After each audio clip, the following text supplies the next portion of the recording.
Hello everyone. PG Academic and Career Council welcomes you all for today's session. I am Khushbu Kishnani, General Secretary of PG Academics and Career Council. We were very overwhelmed by your response in the session Research from Abroad. So now we know that you people are a lot more interested in higher studies in abroad. So we have brought a complete series of sessions that will deal with the research and higher studies opportunities in abroad. Inspire session is a complete series covering various things like MS and PhDs abroad, joint degree programs, exchange programs, etc.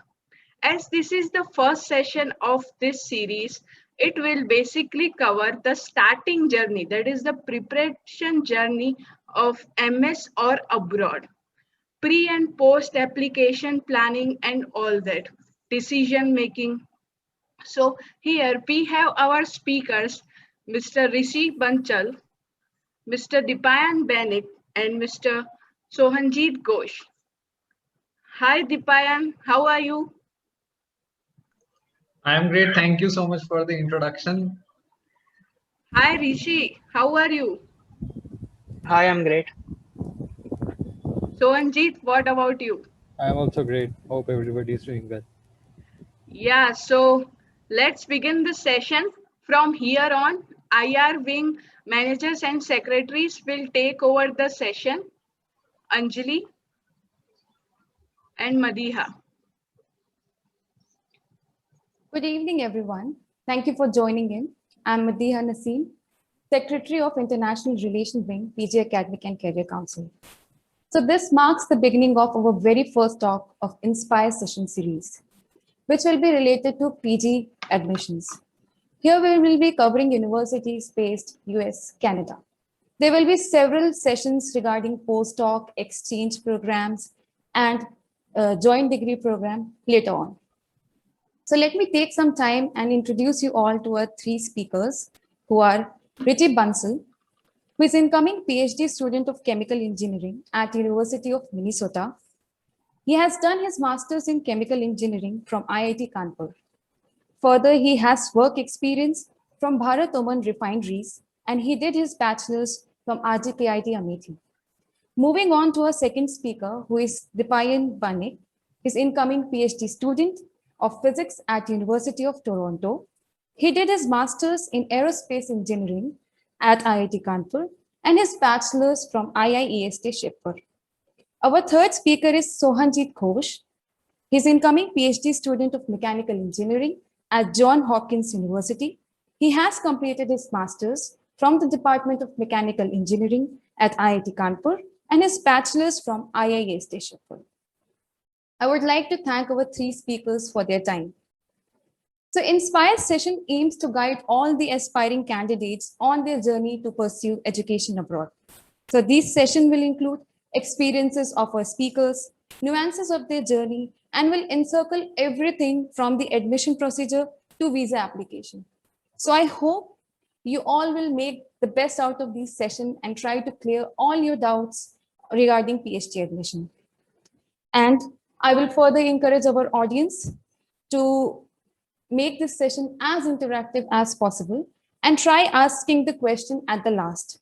So once again, I would like to invite you all to this session and I'll give the stage to Richie Bansal. Thank you, Madhya, for the introduction. So I would like to share my screen for my introduction.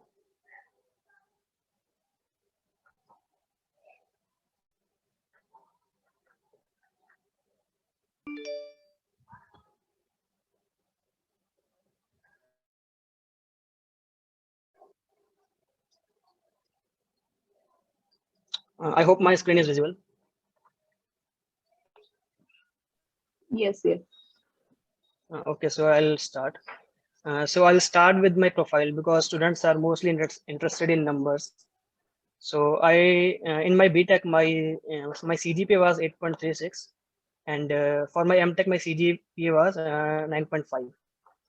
As told, I did my BTech from RGIPT Amethi, and my MTech from IIT Kanpur in chemical engineering department. Apart from this, I had a internship at CSIR Dehradun for 8 weeks, and during the MTech, my pointer, as I told, my pointer was 9.5, and my class rank was first. As these things matter a little bit during the applications, and my thesis was in hydrodynamic instabilities, and apart from my thesis project, I have done one course project that was on fluid mechanics, and I do not have any publications, and I got admission in mechanical engineering in the thermal fluid sciences, though I have done my BTech and MTech in chemical engineering. So starting with the timeline of my application, since I am a Y19 student, so in my second semester, I started searching about the programs, like why should I do PhD, which universities, whether in India or abroad, if in abroad, in which countries, and the basic requirements for the applications, because I didn't had much idea when I started thinking about applying for PhDs. So I referred to various YouTube videos, Quora articles, and talked to a few seniors who had earlier applied. So then COVID happened, and we were told to go home. In the April, I started preparing for GRE. Since I knew I was little bit weak in English, I had to work a lot on my vocabulary. So I started preparing earlier. Although some students can crack the GRE in 2 to 3 months also, but I gave it around 4 to 5 months. In this period, I prepared for GRE. Then along with that, I searched for universities and programs that I wanted to apply. This thing takes a lot of time, although initially we think this would be easier, but this thing takes considerable time. And I also worked on my CV in this period. Then in the month of August, that is on 15th of August, I gave my GRE exam, and my TOEFL was planned on September 12th. So in the month of August, I prepared for TOEFL, and I had also contacted the professors for getting the LORs. Then when I was done with TOEFL exam, I started working on my SOP, and along with that, I was continuously going through the admissions pages of the various universities. There are some requirements that are different for different universities. So I want to go through this. Yeah. Then after my SOP was ready, I had my GRE and TOEFL scores, and my CV was ready, and the professors has agreed to give me the required recommendation letters. Since most of the deadlines for universities start around December first week, and many of the deadlines are around 15th to 20th December, and some deadlines are in the month of January and February also. So I had made up a deadline in my mind that I had to do everything by November 15th to be on the safer side. And I had already shortlisted these 10 programs that I wanted to apply. This 10 number seems a lot, but I was a bit confused, like it was also COVID situation, and I had to change my program for chemical to mechanical. So to be on a little bit safer side, I had applied to 10 universities. Although many students apply to like 5-6 universities, and some apply to 7 to 8 universities also. When I was done with the like filling the applications and then fee payment of the applications, then I waited for the replies from the universities. For the offer that I have finally accepted, that is at the University of Minnesota, I had received in the second week of January. Then I received many other results and replies from other universities in mostly March and April. And some universities also tell us to talk to the prospective professors that we want to work under them. So we had to mail and talk to the professors in that period. And around the last of the April, I had finalized my program that I wanted to join. So these are the results that I had got to get some idea. At the Georgia Tech, I was accepted in the program, but no professor had agreed to give me funding. And I had received rejects from these 3 universities, and that is Purdue, University of Illinois, and University of Pennsylvania. Then I had conducted interviews at the University of Maryland and the North Carolina State University. and I had received a direct offer from University of Minnesota, and I had a MS offer from the University of Florida, and due to the same funding issues, I got a reject from SUNY Buffalo. So from all these universities, I finally opted for the University of Minnesota. Then I started preparing for the visa application in the month of May and June. To give a little bit idea about the visa application, we had to first request the I-20 document from the university, and then pay the SEVIS and MRV fee. After all these things are done, and then we have to book the slot for the biometrics and interview. And after the interview, like we are done, so we can look for apartments and book the tickets to fly.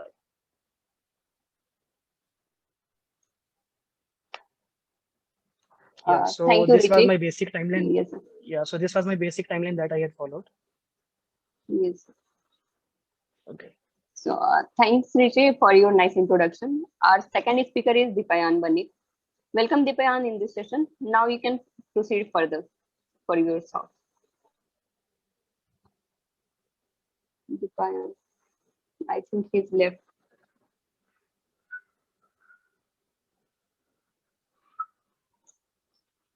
Okay, we will proceed further. Our third speaker is Suanjit Ghosh. Welcome, Suanjit.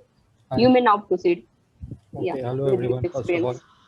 all. So I'll tell briefly about my background. So as my background was in aerospace engineering from IIST Shibpur, and during the fourth year, I understood that research was something I wanted to do. So there was some motivation for masters. So then I shifted to mechanical engineering at IIT Kanpur, like primarily because I wanted to work with a particular professor. So the first year was, as you all might be experiencing now, was majorly coursework, so very intense coursework.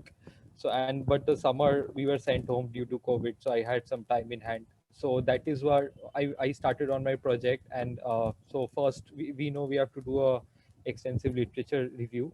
So I was looking at professors around the world who are doing similar kind of work as I am doing, and I started contacting the professors very early as the summer, like the summer after our first year. I contacted many professors because, as Rishi said, like he applied to 10 universities, but I only applied to very few universities because primarily the application fees were very expensive and I did not want to waste money.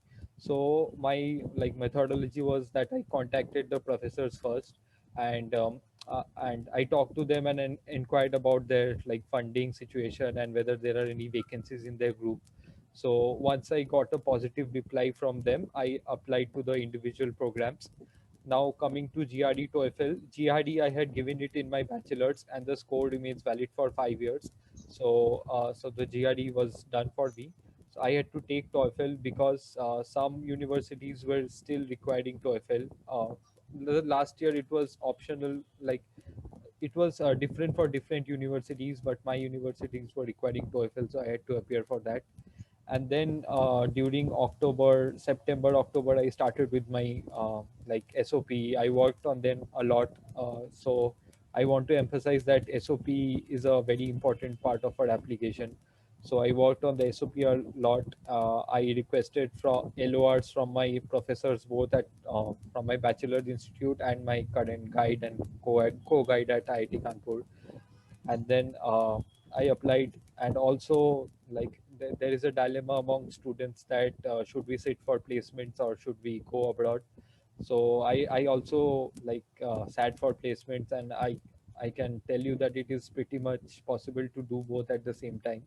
You just need to remain motivated.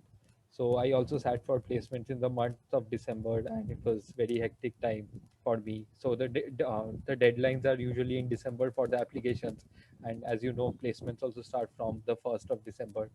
So I sat for the placements, I submitted my applications. So, and then the results of the application started coming out in January, February. I received 3 acceptances from 3 universities, and 1 university I got a reject. So and finally, after I received acceptance, I finally chose Johns Hopkins University Mechanical Engineering program because it was more aligned with my research interest, and the professor was I want to do both experimental and simulation work, and he was doing that. Also, in the when you apply, if the professors are interested you, I don't know about Richie, but I also got some interview calls from the professors. So the professor will ask you whether you can meet them. They want to talk to you, and you can talk about your interest, and they will let you know what they are working on. So all this happened in the month of January, February. So several professors interviewed me, and I expressed my interest to work with them. And finally, after you receive the, so in my case, all the offers were funded, uh, uh, and then after I accepted the offer, then the process of visa, which was very hectic this time. So due to the second wave, all the embassy and consulates were closed. So only last month they opened, and there were a huge queue of students waiting to get appointment slots. So but gradually all those things were resolved. So yeah, so this is my journey. And yeah, I'll be I am yet to defend my thesis, so I'm just on the final like leg of my thesis. I'm writing it up, and then I'll submit my thesis hopefully, and then in time for to start my PhD program in August. Yeah, so that was my journey. Thank you, Sanjit, for your experience, sharing your experience. Now our speaker is Dipayan Banit. Welcome, Dipayan. Now you can proceed further. Thank you so much. I think a lot of the questions that have been asked by students were covered by Rishi and Sohanjit both. So I'll first talk a little bit about my journey. Um, so this was the third time I applied to universities abroad. Before that, I have applied 2 times, and both the times I was rejected by every university. So one thing I have learned from this is that it is okay to be rejected once or twice and by many people, but then finally you will get through at one point of time if you keep trying. So I did my master's and bachelor's both in aerospace engineering, but just after my bachelor's, I understood that I wanted to move away from aerospace engineering uh, into physics, into astrophysics and these areas. So after my master's, after my bachelor's, I started looking for opportunities because my goal was to do the PhD in physics. I started looking for opportunities in engineering where professors were doing something related to physics. So I found one professor in mechanical engineering, IIT Kanpur, who was working in planetary sciences. And I thought that, okay, because I have to make this change, I have to shift gears. That's why this is a nice stepping stone, and it will allow me to orient my profile and everything in that direction. So this is one of the questions that came up, I think, that if you want to make a change, how should you go ahead? So I think over here, you should be prepared from beforehand. You should start looking into how you can change your profile in that direction. So I applied to, in my 3 times of application, I applied to around 10 universities. And the mistake I made was that I did not apply to any safe university. So this is very important. So you must apply to safes, moderates, and top universities together. There should be a spectrum. It's not like you apply, and that's why that is one of the reasons I think I got rejected from all other universities and just got accepted in one. So make sure to apply in safes. Use the entire spectrum. Make sure to apply in safes, moderates, and top universities. Many of us will think that, okay, our profile is not good enough. We do not have papers, we do not have a great CPI or something or the other, but that is not always the factor which causes you to not enter the new university. It is very complex and non-linear, and hence you must also apply to top tier universities.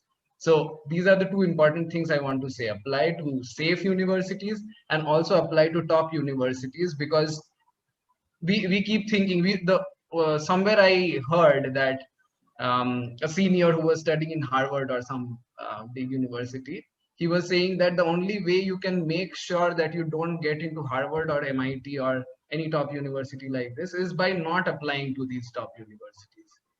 So if you don't apply, there will be no chance. So definitely apply to a few top universities and also apply to safe universities. And I will just tell you about a few tools that I use while I'll share my screen for that. So yeah, so when I started applying, I started looking for professors around February, or maybe even before that, because my master's was 3 years. So I took time to write up a paper with my with another student in my lab, and I wanted to make sure that I have something to tell them that okay, this is something official that I have been working on. Although the question of whether it is necessary or not can come up later. So I wanted to make sure I have some official demonstrated research work to show to professors during the time of application. I took 2.5 years to complete my thesis, and therefore I got a much larger time to look for professors and email them and start the process way before. So I started looking around February, and I made a Google sheet which contained details of all the universities I was applying to. And I mean, it could have anything, basically which professors you have emailed, what were the responses, what is the application fee, which are the deadlines, number of recommendations, to even your passwords.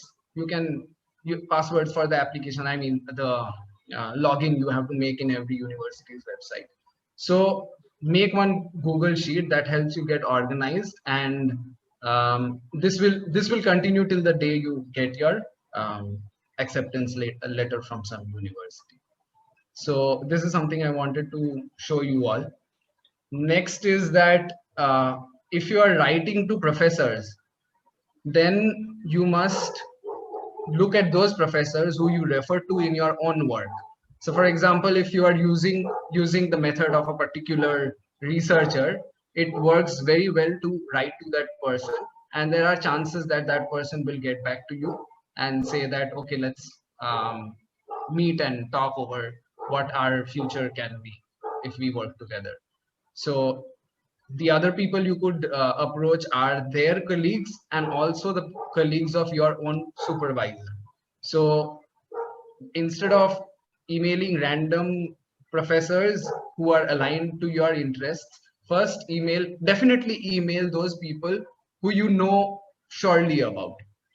The other professors you can research on, you can look at the profiles, and then you can say that okay, this is something interesting I want to work on, and your group is working on this. I have this amount of experience. So in the email you can structure it like you tell the professor about your work a little bit, and then you tell that you are interested in this particular project. So but make sure you apply to those people, write to those people who you refer to in your work and their colleagues or related people. Next is about GRE and TOEFL. I took GRE around 3 or 4 years ago. And the last time I applied to the universities, I applied to 5 universities. None of them required GRE or TOEFL. It was something personal. I did not want to write it again. That's why I looked into universities. And fortunately, there were a lot of programs who did not want GRE and TOEFL. So if you want to know whether, most of the time it is given on their website. But if you want to know specifically, for example, India, the TOEFL requirement for India is waived in several universities, but it may not be written on the website. So you just go to the graduate office or admissions office, sorry, and then graduate admissions office, and then you email them asking them whether or not you need to take TOEFL or GRE. All right, so emailing this will help you a lot. And then SOP. Okay. SOP, I start writing now. If you're planning to apply abroad, then start writing now. A basic structure always helps you, it will get refined again and again and get it reviewed by all of you, as many friends, if possible, professors, and start writing now. I would say that, because it is not something you can do in the last minute, or it will keep getting updated all the time along with your CV and your statement of purpose. For example, if you attend a conference and you gain some experience, okay, so you can just add it in a new paragraph and then structure your SOP. But the basic structure should be prepared from beforehand. And if you are planning to shift fields, as I pointed it out in the beginning, you must have demonstrated research experience in a slightly related area at least. So for me, I was moving from aerospace engineering to physics. There was a common ground, of course. I wanted to work in fluid mechanics. There was fluid mechanics in physics as well. But then after doing airfoils and computational fluid dynamics for glove bodies, people in physics will be a little less, willing to take you as a student, rather than one who has some good good experience in, let's say, something related to physics. So let's say I was going to work on astrophysics, so I worked in something related to planetary science. So you must have demonstrated experience. So these are the points that wanted to talk to you about. And any further questions, I'll be happy to answer. There's one question in the chat box, I think.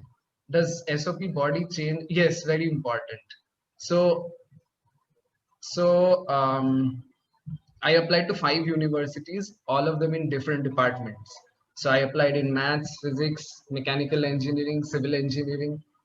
So in all of the cases, the SOP must be, so one paragraph, which is particularly related to your research, the research that you want to do should be related to, customized according to the university and the professor or the lab that you are applying.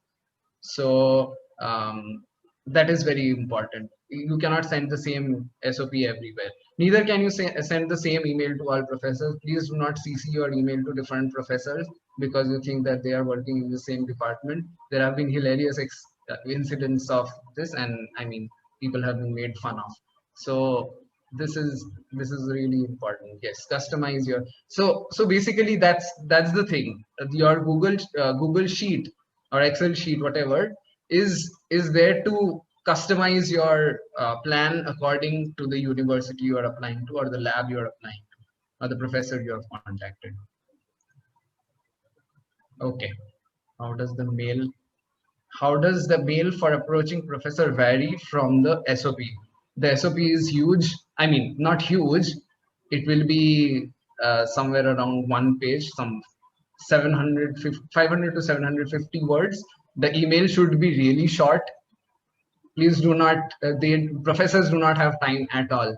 They'll at most find 1 minute to go through your email, and most of the time they might not even get back to you.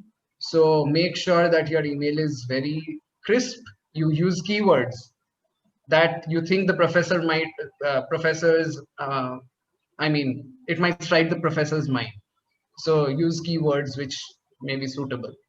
And the email should be really small. It should be readable within 1 minute. Okay, now I will just conclude this, and the question answer session can continue from here on. So Anjali. Yeah, thank you, Dipan. And I think basic queries has been covered very well here. Now let's start with some more questions that has been collected via Google Form. And before proceeding, I would like to inform all the participants, please drop their queries in the chat box that will be added later. And our first question is, can you tell us more about third parties funding agencies and their policies and contracts? So Rishi, would you like to take this question? As far as I know, like this third party funding is mostly valid in the European universities. if we are talking about US and Canada, most of the programs are like department or professor funded. Either it will be department funded or it will be not funded, as per my knowledge. This third party funding or funding by the industries is mostly valid in the European universities. Okay. And Sohanjit and Dipayan, do you want to add something more? Or Yeah, it's yeah. So European universities, you can check in UK. They have something called fellowships. So you need to make a different application for the fellowship and a different application for the PhD. So their funding is not from the professor or the department, but in, as Richi said, in US it is mostly from the department or the professor. So you need to check for like different country. There are different rules. You need to check on the websites. okay. And next is PhD funding in USA versus UK, which is more and easy to grab full funded PhD. So yeah, Richi Okay, and Sohanjit and yeah. I can try to answer this question. So PhD. So the first difference between UK, or I mean European countries and US or Canada is the duration of the PhD.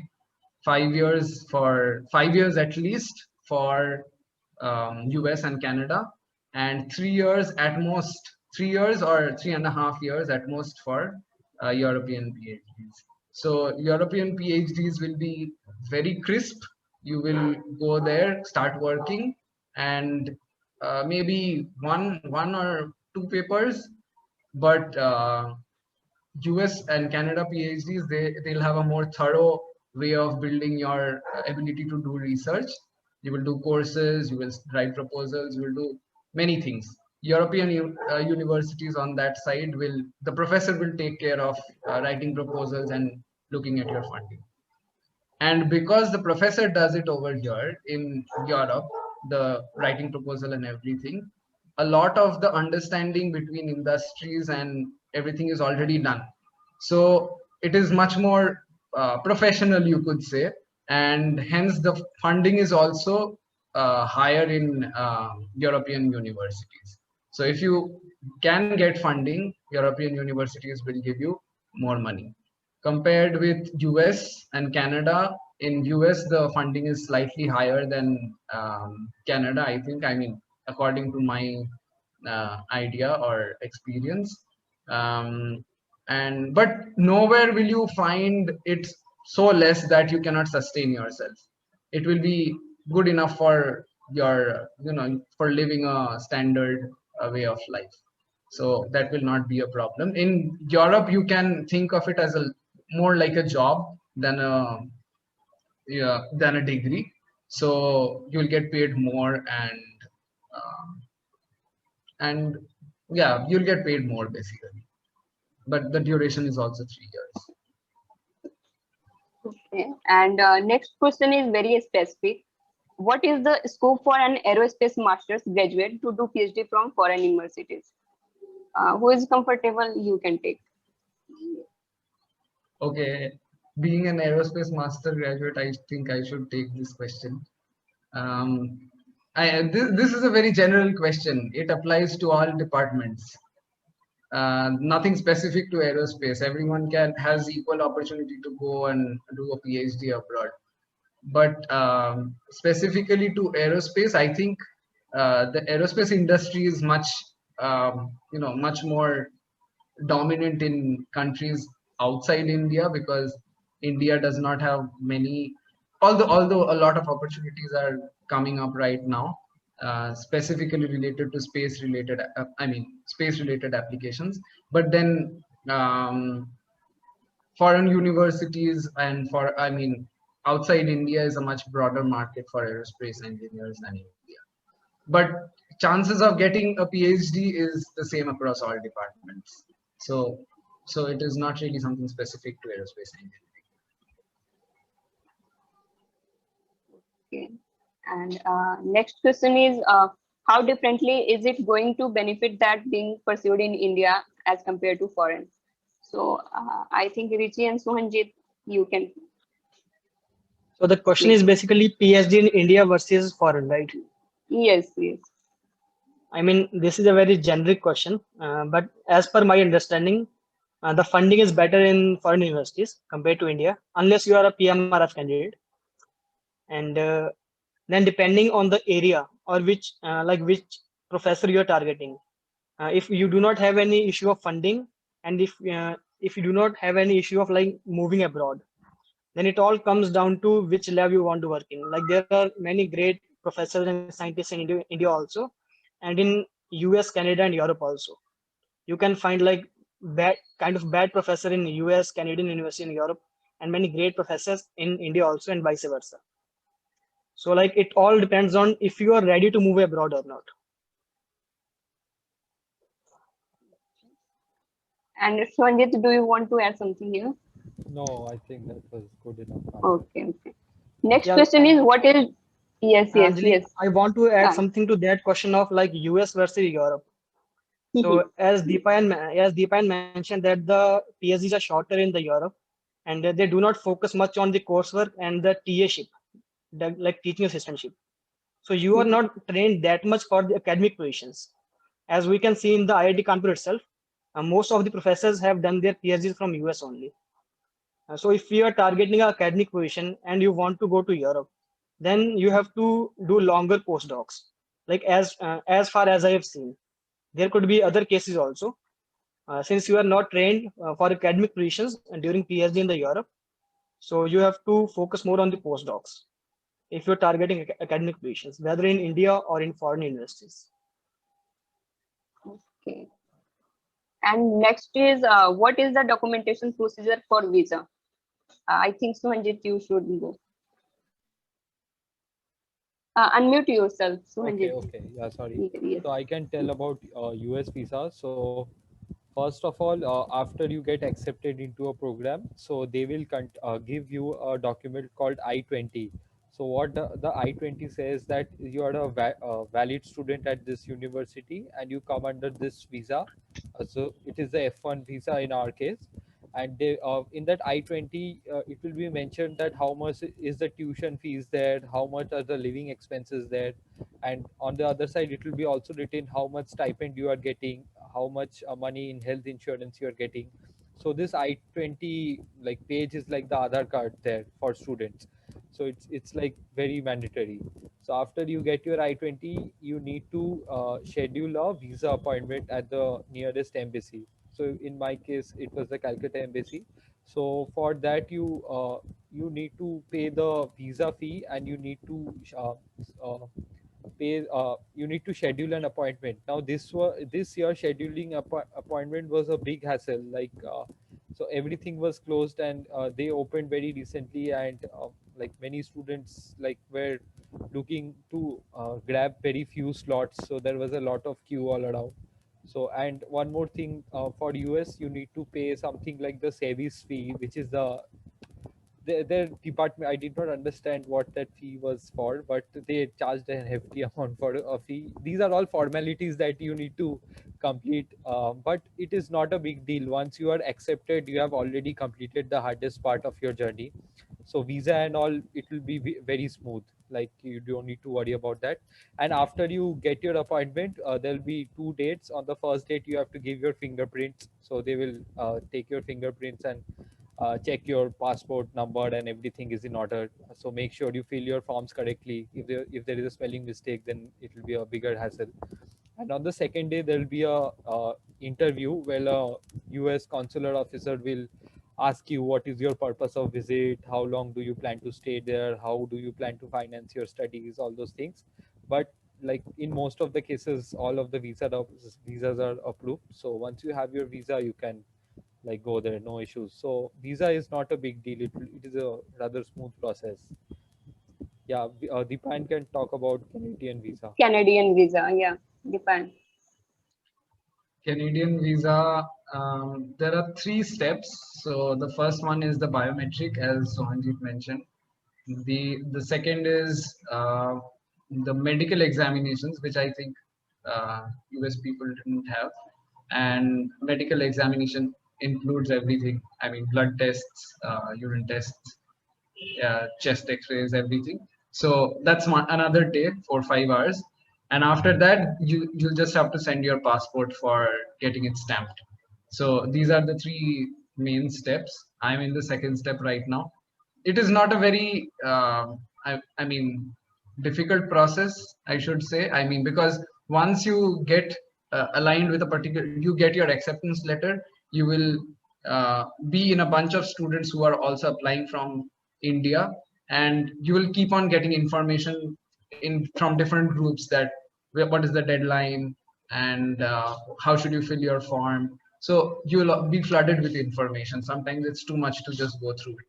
So visa is something you need not worry about at all. Very, I mean, I have heard of cases where visas have been rejected, but that is like 0.1% or something like that. Very few people visa get rejected, provided you have the correct documents and you're not up to something weird. So so that's about it from the visa point of view. Okay. Next question is, can low CPI students get admission in PhD program abroad? And what are a few points we need to keep in mind before applying to these programs? So, Richi, you can proceed. Yeah, like I can also talk about that thing of changing fields, as I had my bachelor's and master's in chemical, but for my PhD I'm going for mechanical. So as Deepayan had earlier mentioned, like if you're targeting a PhD program in a particular field, you need to show some experience in that field. So as my bachelor's was mostly in like refinery technologies, and but I wanted to work in the areas related to fluid mechanics and heat transfer. So during my masters, my coursework, my like course projects, and my thesis, all these things were related to fluid mechanics and mathematics. So this coursework and project experience had helped me to like secure PhD positions in the mechanical engineering. Okay. And Sonjit, No, Sanjeev, continue. Okay. So regarding CPI, as long you don't have a dangerously low CPI like 3, 4, you are like, so whenever they look for applications, they look at it holistically. So just because of your CPI, they won't reject you. So, but my suggestion is that don't have a very bad CPI that may raise their eyebrows. Have a decent CPI, and you can always make up your CPI with good GRE TOEFL scores and a good statement of purpose. Yeah. Yes, So, Deepan. so one of my friends, he had an undergraduate CPI of 7.5, I guess, and a master's CPI of 8.3. Undergraduate from some university in Maharashtra, and master's from IIT Kanpur.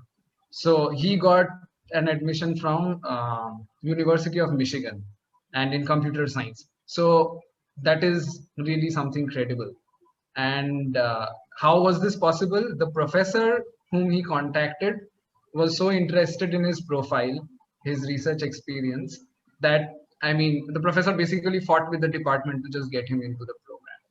So low CPI is not a deterrent, but make sure you have something to compensate for that, something big to compensate for that.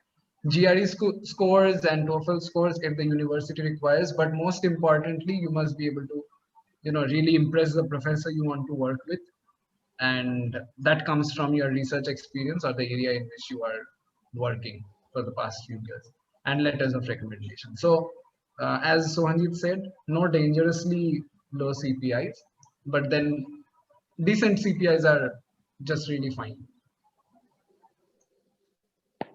Yes, proceed to next question. One person want to know about various exchange programs offered. Have you any idea? Yeah, so there is a Any? exchange Yes. program between New York University and IIT Kanpur. So one of my friends, he is a PhD student in the electrical engineering department, and the first 2.5 years he'll spend there, and the remaining 2.5 years he'll spend over here. So I think you can check the Office of International Relations website of IIT Kanpur. They have a like comprehensive list. So I only know about this the collaboration between New York University and IIT Kanpur. So I think there are others also. You need to check. Okay. And now we can go for chat box. Madiha. Yes. So there are Hmm, few okay. questions I see there in the chat box. So the first one is there a way to confirm the status of funding if selected to a program before applying to a particular university?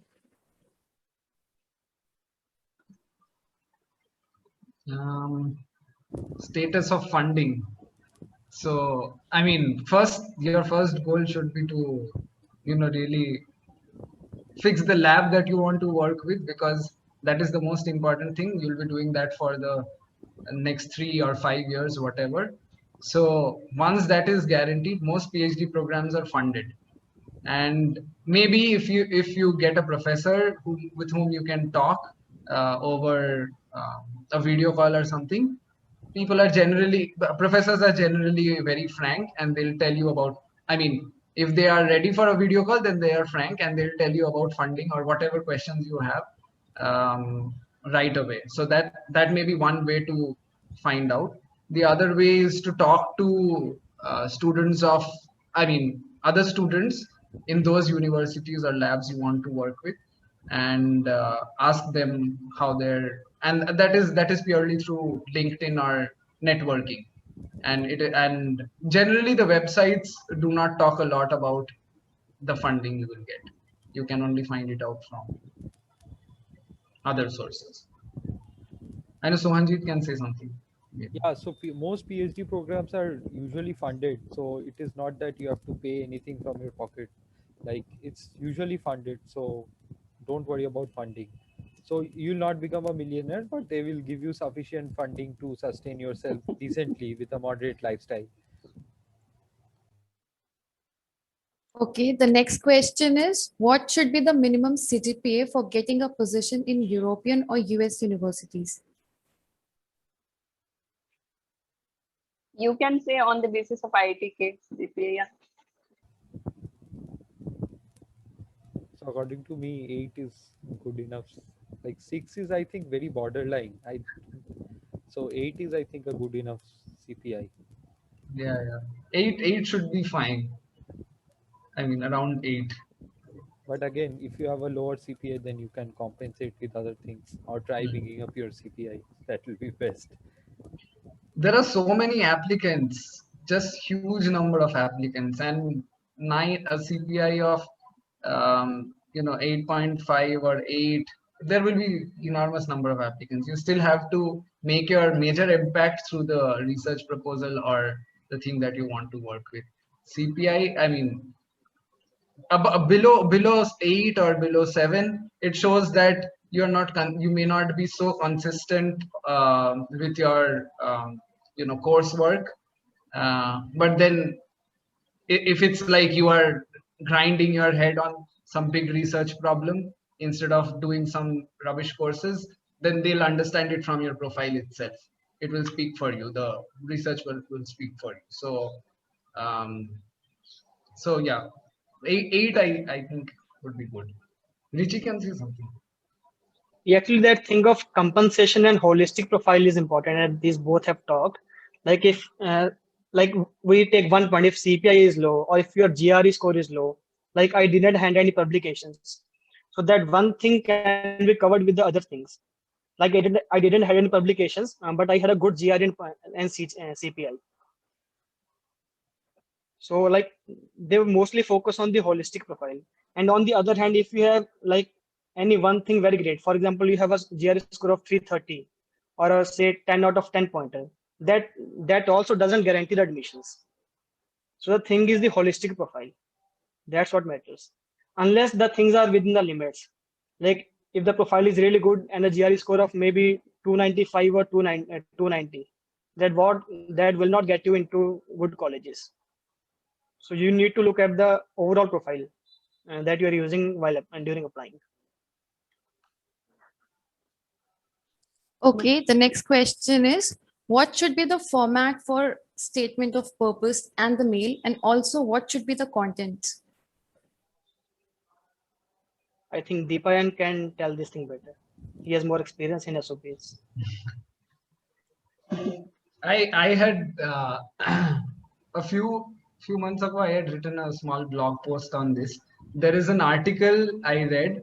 It was written by some student from MIT, and if you read the article, you will understand exactly how to write your statement of purpose. And I think I'll put the link to the article in the chat box so that everyone can access it.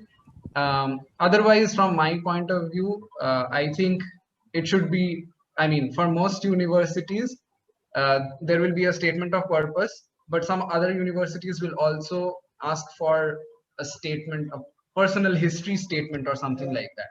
So in the statement of purpose, you must solely focus on what are the skills you have developed through the experiences you have had.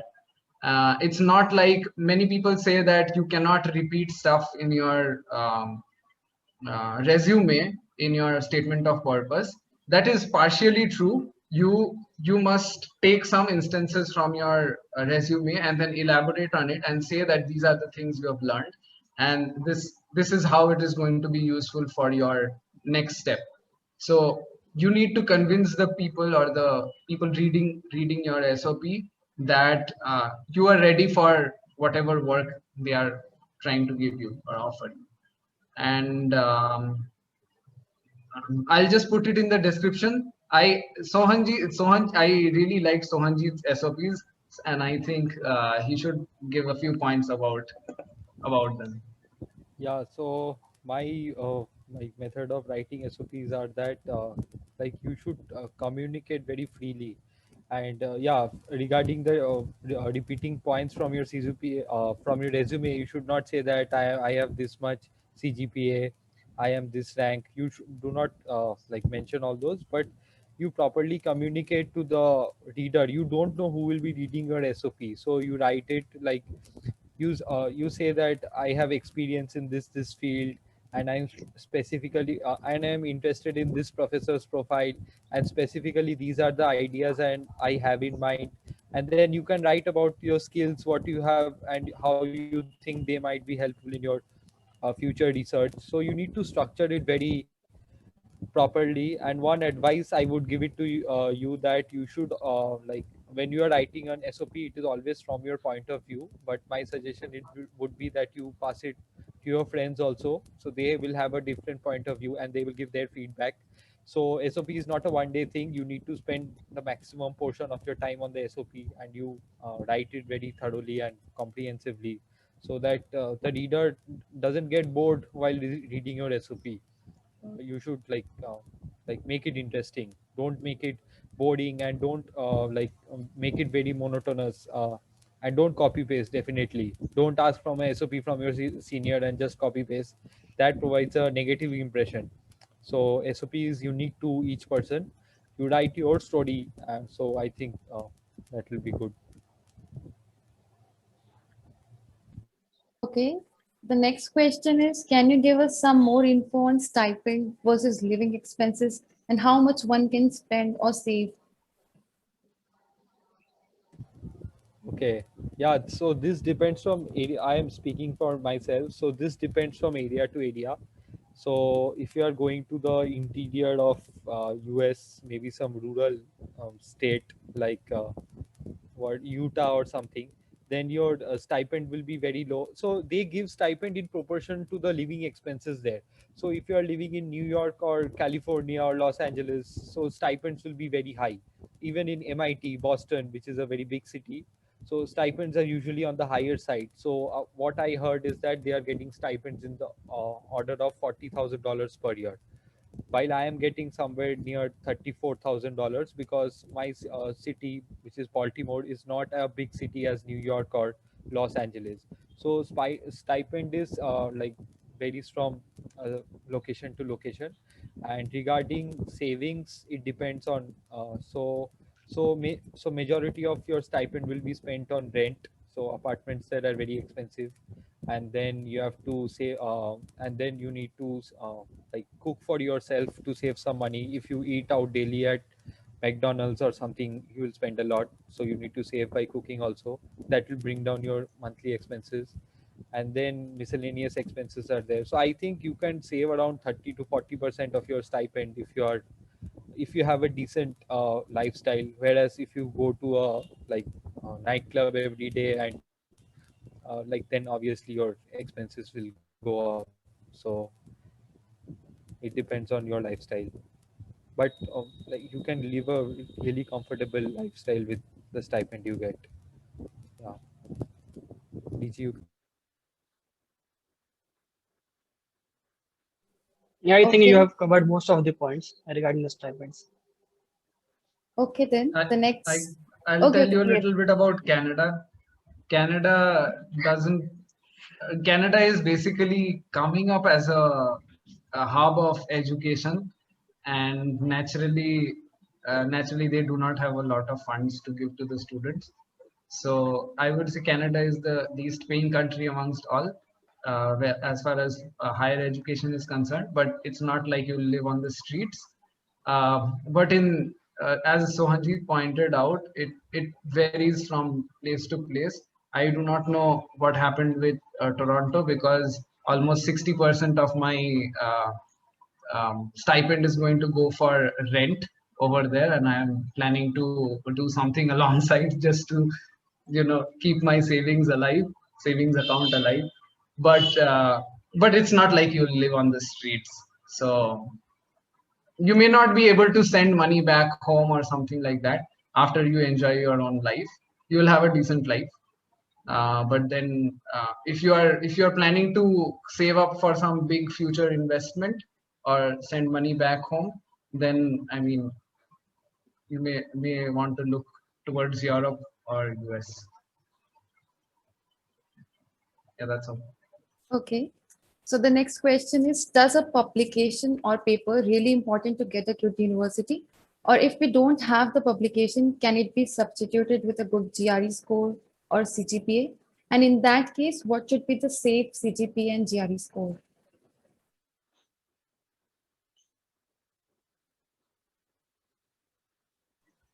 Richi, you can say, because I think you covered a similar question a few minutes ago. Yeah, I think I had talked about this thing earlier. Like in my case, there was no publication, but I had a good like CGP and GRE score. So like we cannot tell about the lower limits if without publications, what is the minimum CGP that is required or minimum GRE. Those all things depend university to university and like professor to professor that is looking into your profile. And these all things vary year to year. We cannot talk about exact numbers here. But yeah, like a better GRE score and better CGPA definitely helps to cover up if you do not have any publications, and the other way around also. Like a good publications can cover up for a lower CGPA and like moderate GRE scores.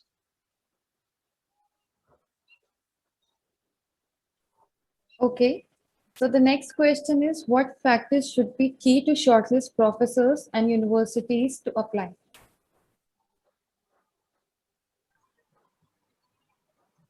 Sohanji. Yeah, okay. So what factors? So first of all, you should see the reputation of the professors and the type of work he does and the journal he publishes in. So he should not be a very, and you should also look into the like the ranking of the university he's like associated with. It should not be a very lowly ranked university, like say 1,000 on the world ranking. So you should definitely not go to such places. So it should be a mix of you should definitely find a professors with whom your research interests match. I think that is the most important thing. And then you look at his work and try to understand it. And I think yeah, the like the kind of alignment you have with your professor is very important. That is the way you should select a professor, and you can talk to him and ask him or a video call. I think most professors are very good and they will help you with the details. Yeah, you can talk to them and understand like how their thought process is and how their like technical skills are. So you should talk to them. I think I'll repeat one point over here, which I said before. Um, so when you're working on your thesis, you will be referring to several scientists, and you should make sure that you contact these people. or at least apply to these people, because there will be a major overlap. For example, I was working in granular materials, and one of the professors in University of Manchester. So we were using his method to do our work. So as soon as the day I sent him the email, very soon he got back to me saying that there is a major overlap between what you do and what we do, and hence we can go ahead. So make sure that you apply to these people whose work you refer to in your thesis or project. And the other thing is that I so Hanjit and I both applied to a university which is globally ranked 230, which is lower than quite a few Indian universities. I mean IITs, IISc. But then their aerospace engineering rank was really top. So they were like 9 or 10 in aerospace engineering. So the university ranking does matter, but not to the extent. I mean, the department ranking or the lab ranking matters more. Sometimes a few universities which do not have a very good overall rank, will have great labs. So so make sure you don't skip those universities just because their rank may be a little low. It all depends upon your professor and the lab, and yeah, that's it. Okay. So the next question is, while approaching a professor through a mail, is it okay to mention the session since when you want to join? Yeah, definitely. You should let him know that you are aiming to start in this admission cycle. So they get their funding yearly. So you can ask about the funding. Like, I'm planning to join in this fall or this spring. So are there any vacancies in your lab? So obviously PhD positions will come with funding. So the professors needs to sort funding for that time. So definitely mention the cycle you are planning to apply in. Okay. So the next question is it possible that your stipend can be suspended in between the course? No, unless you don't attend classes and like don't contact your guide at all, or like usually this does not happen, but in extraordinary cases, if you don't give any input to your research, then the guide might do take such an extreme step. But usually it's not the case. Okay, the next question is, what is your opinion on starting PhD in spring semester and how is the funding scenario?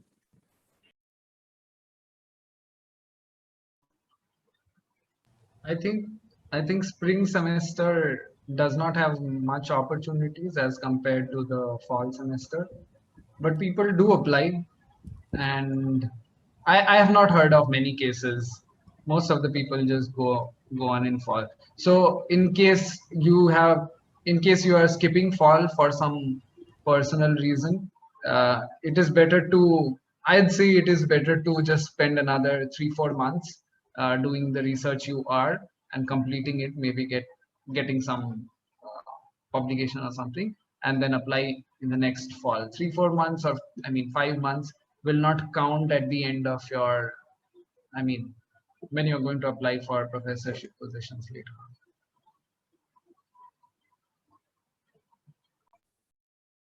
Okay, the next question is, how specific should be the research proposal and how hard is it to maintain 8-9 CGPA at IIT Kanpur?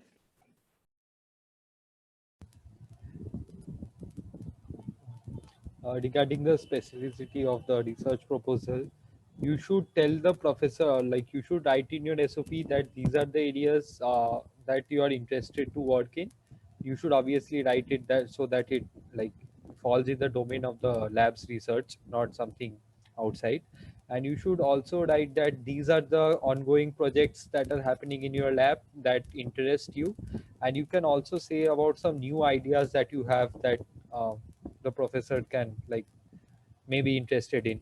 So yeah, it should be not too specific, and it should not be very non-specific. You should keep it moderately specific. Yeah.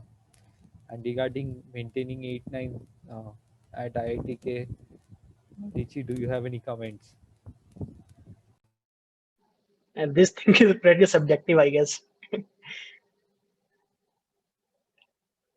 But I would like to add 2 points to that SOP thing.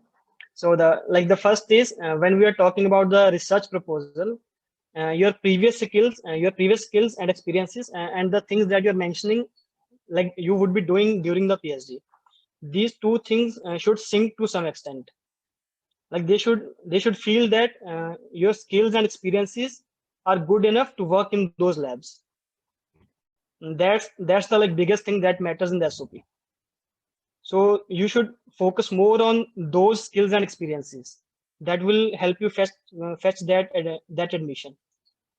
And you can go like low on the experiences and skill that are not relevant to those patients, even if they seem like really big from your perspective. And one more thing about these 3 documents, that is the SOP, recommendation letters, and CV. These 3 things should support each other. Like whatever things that are mentioned in your SOP and CV, the recommendation letters should also say about the same things. Like they shouldn't, the LOR shouldn't be blatant praises. That won't help. Whatever you have done as a coursework or as a project or thesis, the LOR should support those things. What exactly do you have done in that thing? Like many professors write blatant praises. That won't help. We need to keep that thing in mind. Okay, the next question is any information about PhD in Japan or Korea? No information with me. I, Maybe Deepan I, I can do help. not I do not have any information. One of the students from our lab, he went to do his postdoc in Japan. But yeah, I mean, if someone wants, I can put you in touch with him. But then I do not have any first-hand information either. Okay, moving on to the next question. What about the universities which don't ask for GRE or TOEFL score? For example, in Denmark. What about them? What I mean, what? That's what, the question. What about? Maybe what about? maybe Jyoti can specify what she wants to know. Hello, Jyoti. Hello, Are you everyone. here? Yes, Yeah. yes, Yeah, I'm yeah. here. What specifically they consider for selecting you? For example, like I have searched for some universities over there in Denmark. They're particularly not asking for any GRE or TOEFL score. Right. So, what are the criteria I should be considering to applying to those universities? I think in most of these universities, positions are advertised rather than regular fall or spring admission Yes, cycle, yes, yes, because yeah. yes, So exactly. They are right, having positions. Yes. right. So you will just have to fill in your CV, your a research proposal possibly, and just wait for their response. They will not look for any scores or anything. I had applied to a few universities. Professors do get back to you, and there is generally a round of interview after an initial shortlist. So, and that is purely based on your previous academics, your CV, and your research interests. So I don't think you have to focus on anything apart from your research interests over there. Those are basically job applications, more like job applications, research job applications. Okay. Okay. So there is one question which says, can you briefly tell about the opportunities after PhD in Europe versus US based on the research you have done on the same? And there is one more question in the same line, I guess. So post completing PhD, assuming USA or Canada, what are the job opportunities in the countries? Specifically for aerospace program, since they are defense related activities. Yeah, so there are two career paths, like either you want to go into academics or you want to go into the industry.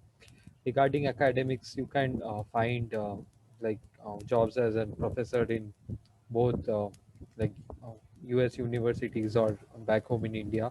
IIT professors uh, like IIT usually accepts professors who have done their PhD abroad.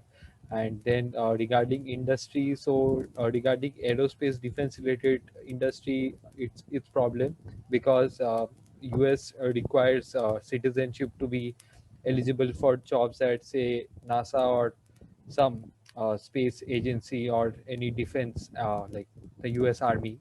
So you won't be eligible for jobs there, but you can always apply for jobs in like non-defense sectors. There is a huge industry, so and you will get positions easily. Yeah, I would like to say something over here. So many times, I mean, I have asked my professor at Toronto that what are the opportunities for students. So he told me that I can even go and take up jobs in banks or something like some totally industrial or corporate sectors, because I have heard of people graduating in physics, and because they, I mean, in general, physics and engineering people have stronger math backgrounds, so a lot of times these people find employment apart from purely academic circles. You can go and do jobs anywhere, use your skills anywhere. For example, my professor, he does some machine learning, which I am not very inclined to do, but then he does some machine learning for astrophysical systems. And a person who is trained in this will naturally be trained for doing other work which is related to machine learning. So it is really varied. Once you search for it, I think you can go into anything. This is, of course, barring the point that Swanjit was talking about, the defense related point. But yeah, I mean, you could go anywhere, do anything. Okay, the next question is, can I ask my supervisor about the professors who are working similar to my interests? You should preferably do that. A good communication with your supervisor is a must when you apply to universities abroad, because he or she is going to give you the most important LOR, because you are going to work with him or her for the last 1 year. So communication with your supervisor is important, but it is not. I mean, it is important, but I mean, I can understand that in some situations you may not be able to tell it to him or her. It is not a problem, but then at some point of time you have to get the LOR out of him. So yeah, try to maintain good relationship with your supervisor and ask him which professors I can I apply to, or write an email to. So that will be good.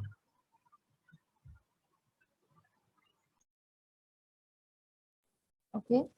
Next question is, does applying a few years after master's affect selection in any way?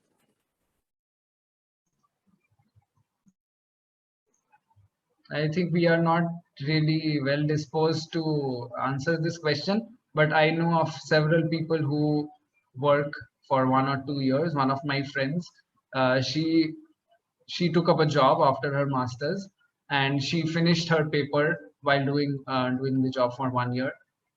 I mean, it's good for her because she earned a good deal while doing the job and also got her paper completed, and now she is applying abroad.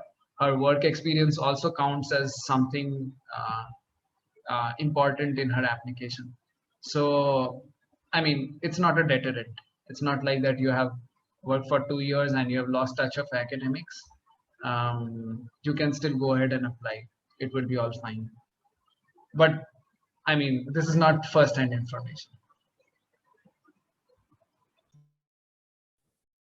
Okay. Will our college professors recommend us to professors in abroad? Yeah, if you have good relations, then why not? But don't piss them off, so that, yeah, just maintain good relations with them. They will be your primary recommender. You'll be needing 3 LORs. Yeah, so one of them will definitely be them, your advisor. So don't make them angry or anything. If you are saying whether your professor is going to email on your behalf and say that I have a student who is a gem and please take that student, that is not going to happen.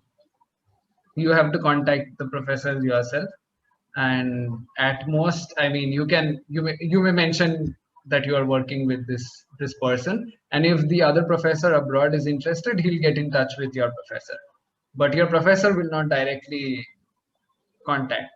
It is not along the ethics of, it would go along the lines of nepotism. I would like to add here something regarding the number of recommendations that are required. Like I had applied to 10 universities, though we are only required to submit 3 LORs at each university. But like many of the professors won't write you for all the 10 universities. So you might need to contact like 5, 6 professors for getting those 3 LORs at the 8 to 10 universities. I had made that mistake in the starting, but in the earlier phases when the professors told me that they will only write for 5 or 7 universities, then I had to contact a few more professors at the last moment. So like this thing can be kept in mind from the starting itself when you're asking for the LORs to the professors. So the next question is approximately how much money we should keep ready to pay at initial stage, because we did not get stipend at the initial stage. Yeah, DC.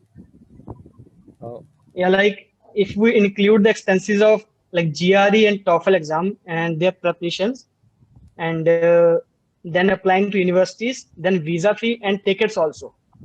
For the US, maybe 2 to 2.5 lakh rupees, I can say, including all these things. Around 2 lakh will suffice, I guess. Yeah, so But to it list can all it can vary a lot depending on how many universities you are applying to and the cost of tickets that you are getting. Some students get it around like 40,000 rupees, and some pay 80 to 90,000 also for the same ticket. Yeah. So the list of expenses are, first is your GRE, which is $205, then TOEFL $180, and then you are applying to each university, which is $60, $70, $80 per university. Then after that, after you receive acceptance, you need to do your visa procedure. Visa fees was 12,000 in our case, and we had to pay some service fee. They have this Department of State fee. So that was $350.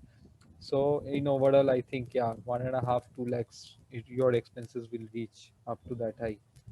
Yeah, rough guess would be 2 lakh. It can vary like to 15 to 20% up or down.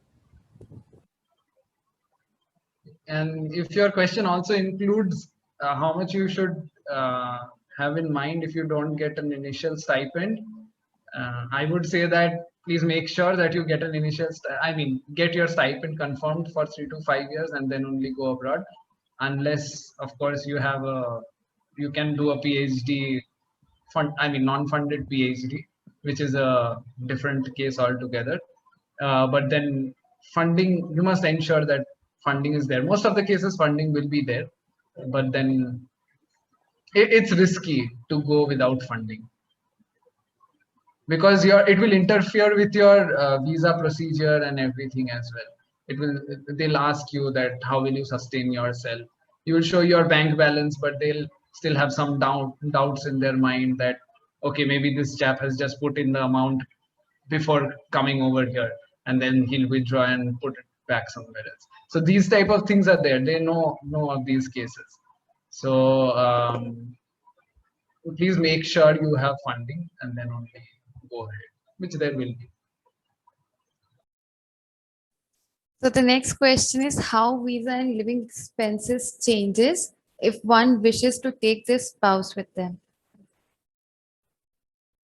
You need to you need to pay a separate fee for your spouse. Yeah, and regarding living expenses, you need to manage with the stipend you get. The university won't provide you additional funding for that, and one major chunk will also go in the additional health insurance. The university will most probably waive your health insurance, which is around $2,500, which translates to around 2 lakh in Indian rupees. But if your spouse goes with you, you also have to pay that money for your spouse. So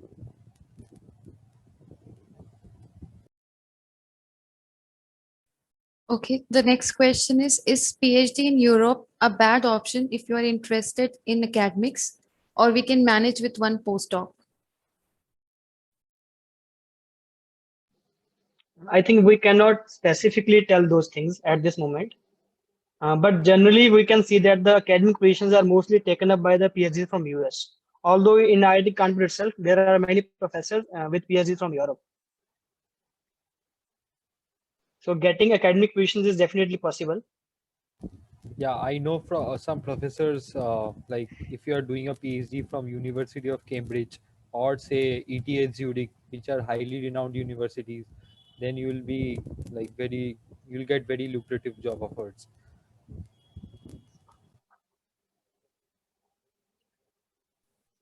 So the next question is, can it be a far different topic in PhD that one can work than in masters, or work should be related? I think if you were in the meeting from the beginning, this question has been answered. You cannot do your masters in physics and then go and do economics. That is not possible. But but of course, a related shift is possible, and there are many cases. And you have to align your application like that. If you have no previous work experience in the field you want to shift to, then it will be difficult. And because these are because these are shift applications, they'll look into the applications a little differently than standard ones, and they'll really see that you are motivated or not, and motivated to work in this area or not. Have you planned this before, or it's just a whim? So not a very big shift, but yes, related shift, a continuous shift is possible.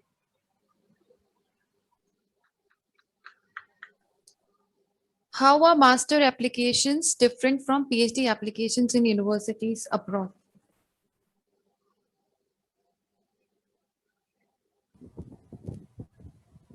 I think the application procedure is the same. One thing to note for masters, it's usually unfunded, so need to manage your own funds. But I think the application procedure is the same. You need to give your GRE, TOEFL, SOP, everything is same. LOR, everything is same.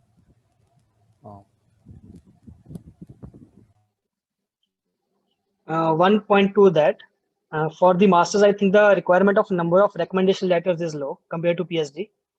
And since masters is not a funded program, so like since PhDs are funded programs, so they are comparatively difficult to get in if you are talking in the same department in the same industry with the same profile you are applying.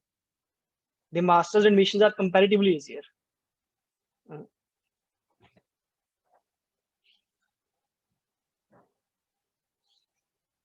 Okay, the next question is, what are the points a CV should contain to apply for PhD, such as taking extent of description, number of pages into considerations? Maybe Deepan can tell better. Points. What are the points a CV should contain to for PhD subject? Okay. Page restriction for academic CVs is 2 page at max, but then it is preferred you keep it to 1 page. But 2 pages are fine.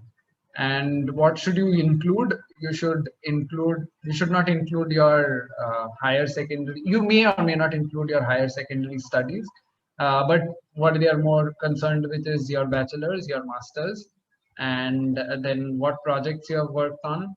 If you have some publications, then publications, conferences, posters, whatever. Advertise yourself properly. Show that you have done this. Okay.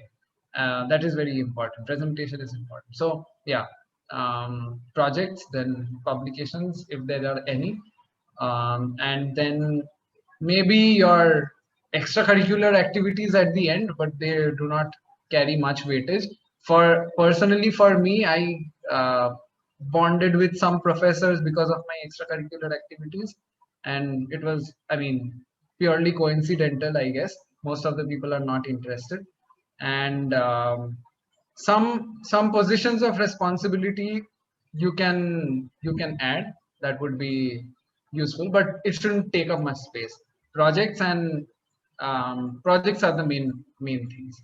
And sometimes in European universities, if you're applying, it is good if you mention the names and addresses of your recommenders.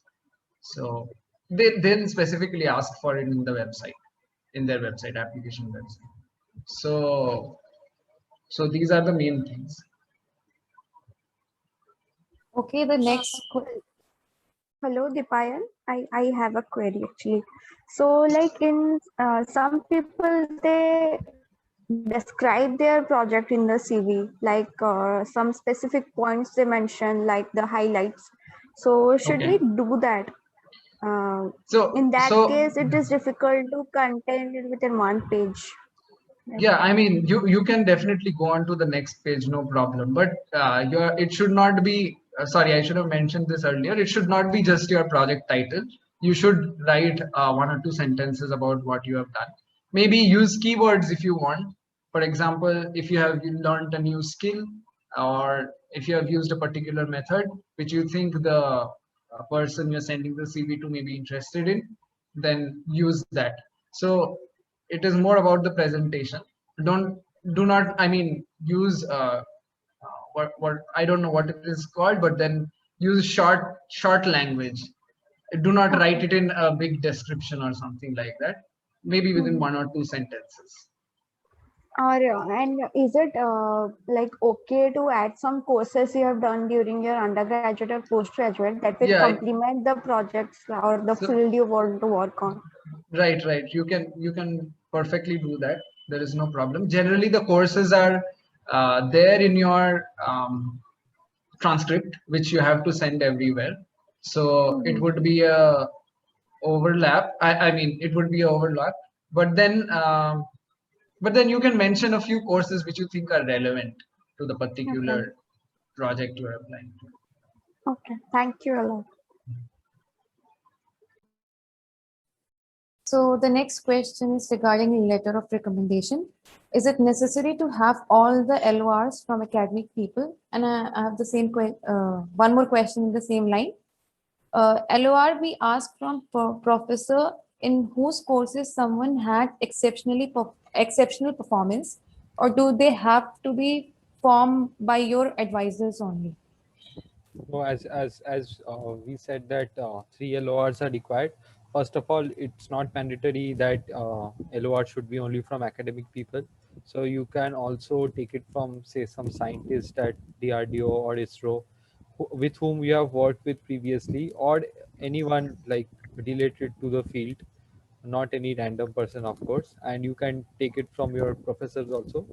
And regarding like professors with whom you have done courses with, I took LORs from professors with whom I got grade A with, so you can definitely do that. And of course you need to take LORs from your guide. So I think that will, because your guide will be the best person who will be able to describe your strengths and weaknesses in detail, and he will be the best person to judge you. So you should always take it from your guide. And as Richie said previously, if you are planning to do several applications, so professors might not agree to give so many recommendations. So you need to tell several people that I am applying to this place and I would need your recommendation, so that like at the last moment you do not are not in any trouble. So you need to plan that from beforehand.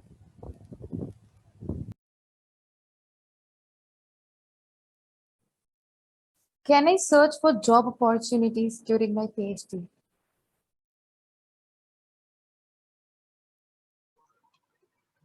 What do you mean? But you will be working full time when you do a PhD. First of all, your PhD stipend will be enough to cover your living expenses, and you can also do some savings. So job will not be required, and second of all, you won't get the time to do even a part-time job because your PhD is a full-time program. You will work on that, and I don't think departments even allow to work you. For masters, since it's unfunded, you need to they allow you to do some job, but for PhD you need to check whether you are allowed. But in my opinion, you don't need to do a job during your PhD. I have one point to add over here. So if you are thinking of increasing your stipend, I do not know about all universities, but University of Toronto has something where you can do more TA duty and you can get an increased pay. But that is of course at, I mean, you have to put in more hours, and people do it. For example, during summer months when coursework and research work is also a little on the lower side, people take up courses more TA-ship than general, and then they can earn a little more. So I think this may be available with all universities.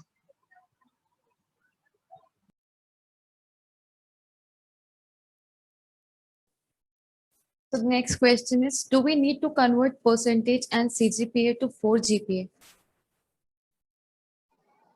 No, that is not required for the US universities. In fact, I had asked earlier before applications to the graduate admissions office. So regarding the IIT system, they very well know the CPA system. So there is no need for the conversions. For Canada, Deepayan can talk. I don't think it is required anywhere, provided you give the higher, what's your CPI out of what number. So they can do their own conversions.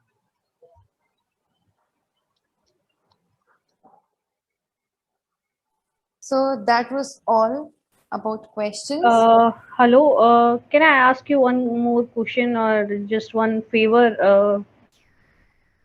Yeah. Can you connect me with someone who get the PhD position, particularly in Denmark? In Denmark. Yes. Do I know? Okay, if I find someone, I can let you know. Okay, but then I do not have any contact as of now.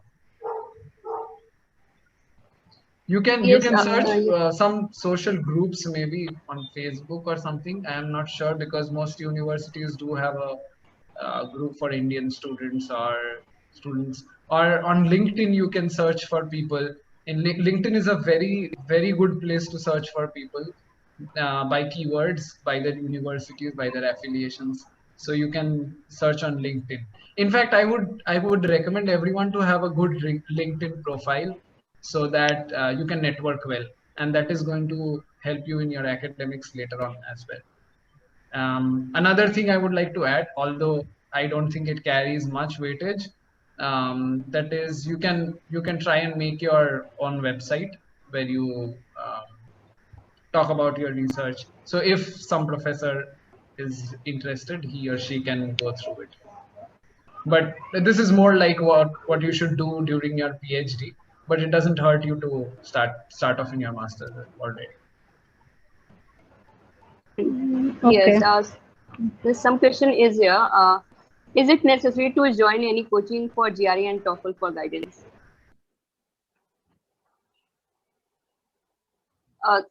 Shwanjit, unmute you. Yes. I would not recommend joining any GRE or TOEFL coaching because they charge a hefty amount, and there are enormous number of resources available on the net, and these are not very hard exams like GATE or JEE where you have a lot of technical knowledge. It's basic English and maths. You can definitely prepare on your own. So I would not recommend joining any coaching. Okay.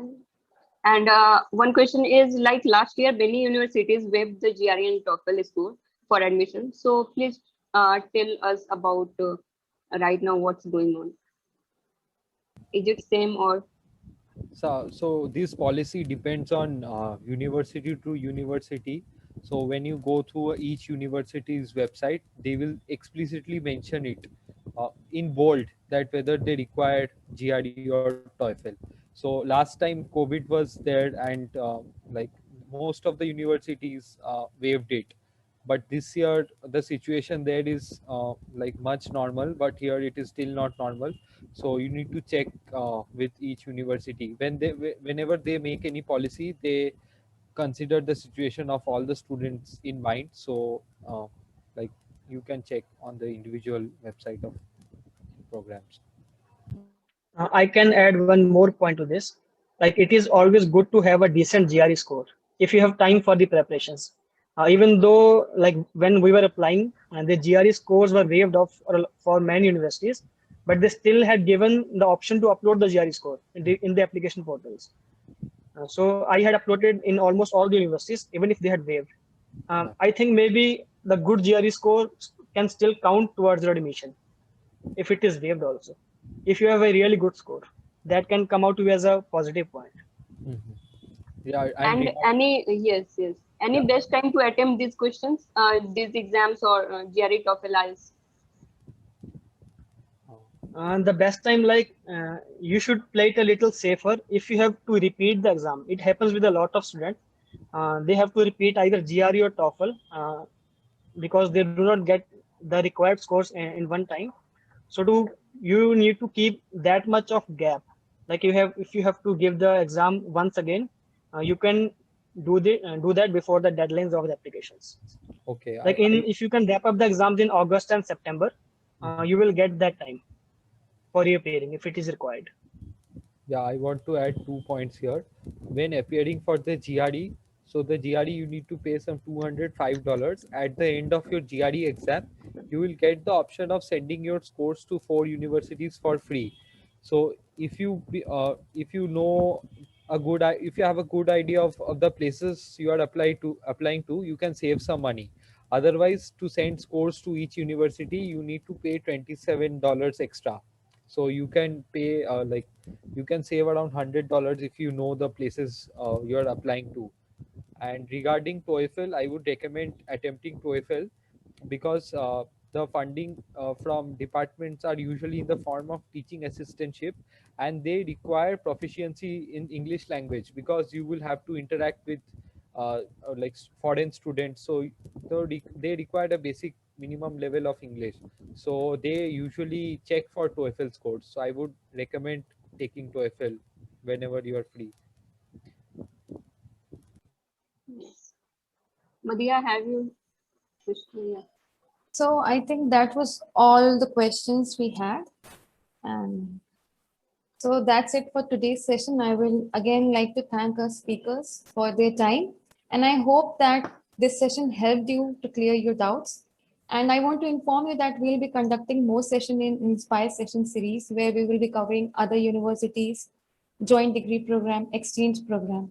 And then we will be able to address your question in a better way. So thank you all for joining in. That's it for today's session. Yeah, thanks a lot for inviting us to this talk. And it was a really good experience. Yeah. If somebody has questions still, I mean, you can get in touch with us through our email. I'll just leave them in the chat box.